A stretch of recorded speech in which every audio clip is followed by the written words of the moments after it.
मागं बस भैया तुम आगे बढ़ो हम तुम्हारे साथ हैं चला चला ऑटो तुम्ही जायचं चला मागे चला मागे चला जास्त माहिती आहे मागे जा मॅडम इकडे हा ये इकडे चला मागे नका थांबू इकडे माईला बसा 1 किलोमीटर थांबा इकडे बघा तेवढं तर समजा माझी लेडीज पण मागे वळू 2 वर्ष झाले माझं घर पाडलं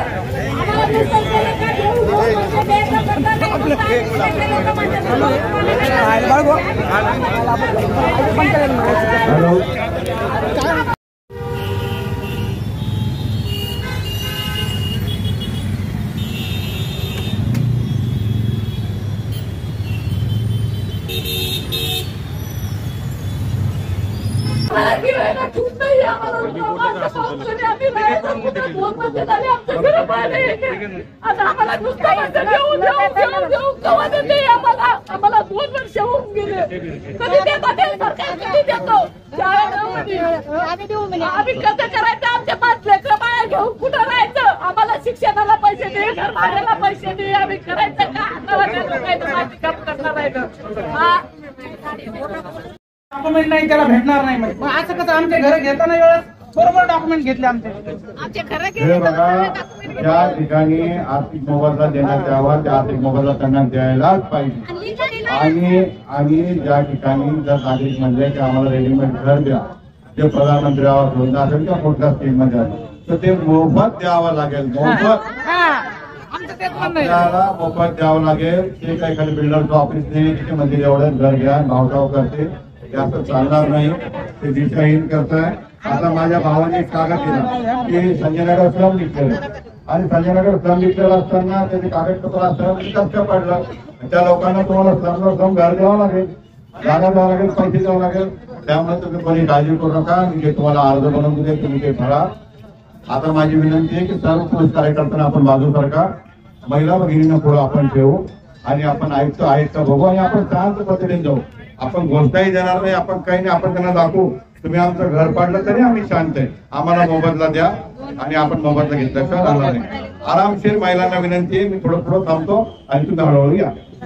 पुरुषांनी कोणी गडबड करू नये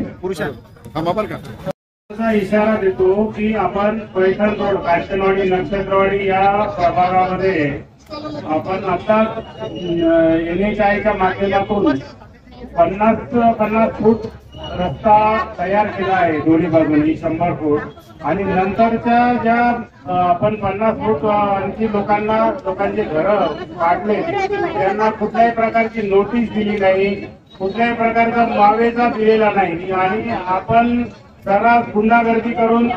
लोकांना बेघर करून रस्त्यावर आणलं फक्त तोंडी आणलं कुठल्याही प्रकारचा पंचनामा केला नाही तरी मी आयुक्तांना विनंती करतो की आपण लवकरात लवकर पंचनामे करून लोकांना मोबदला देऊन त्यांना पुनर्वसित करावं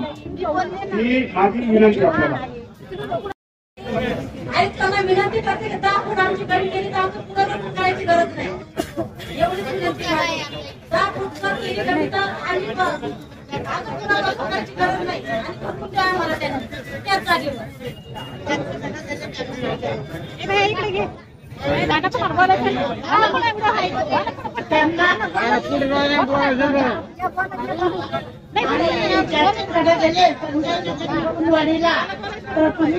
पुनर्वसन करून द्यावे ही माझी नम्र विनंती आहे आमच्या माता भगिनी या मुख्यमंत्र्याच्या लाडक्या बहिणी नाहीये का जेव्हा आमच्या घरावर बुलडोझर चालवत आहात तुम्ही लाडक्या बहिणी काय योजना काढत आहात मग या योजनांचे आम्ही दाखवून म्हणजे 1500 रुपये द्यायचे आणि आमचं 40-50 लाखाचं घर हडपायचं हा कुठला धंदा आहे तुमचा मग गरिबी कावा जो म्हणतात तसा अशा पद्धतीने तुम्ही करू लागले का गोरगरीब जनतेचे हक्क घेऊ लागले अधिकार घेऊ लागले त्यांच्या मतावर निवडून येऊ लागले आणि आज आमच्या बहिणींना रस्त्यावर येण्याची वेळ आहे आज हरतालिका सारखा सण असताना आमच्या माय बहिणी इथं रडत आहे या प्रशासनाला थोडीशी लाज वाटली पाहिजे यांनी जर आता शुद्धीवर नाही आले तर मग याच्यानंतर टोला आंदोलन नक्कीच होणार आहे जय हिंद जय भीम जय शिवराय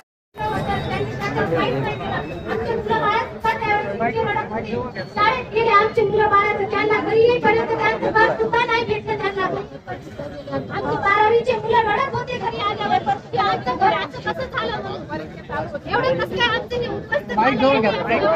उद्ध्वस्त केलं आमचं सगळं. आणि 1.5 वर्ष झाले त्याच्यावर त्यांची काहीच कारवाई नाही. अजून परत नाही. आणि काल आमच्या हे त्यांना समजलं की हे आज इथं उघडणार आहे, त्याच्यावर काल त्यांनी सगळ्यांना कॉल केले आणि सगळ्यांना सांगितलं की तुम्हाला घरकुल योजनेमध्ये घरं मंजूर करून देऊ म्हणून. कशाबद्दल हे घरकुल योजनेमध्ये घरं मंजूर करून आम्हालाच पैसे टाकले, घेऊन आम्हाला देणार आहे का ते? आणि त्यावेळेस आम्ही जे घरं घेतले होते, 12 लाख रुपये आज मागले. आज आम्हाला फोन आला होता त्यांचा. आणि आता ते फुकटचे पैशामध्ये आम्हाला बसून देत आहेत का? किती पैसे घेतात? 12 लाख रुपये मागितले. हा 12 लाख रुपये मागले.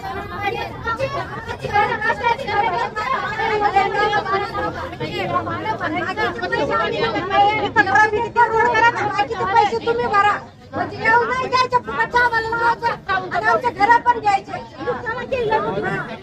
असं चालू आहे.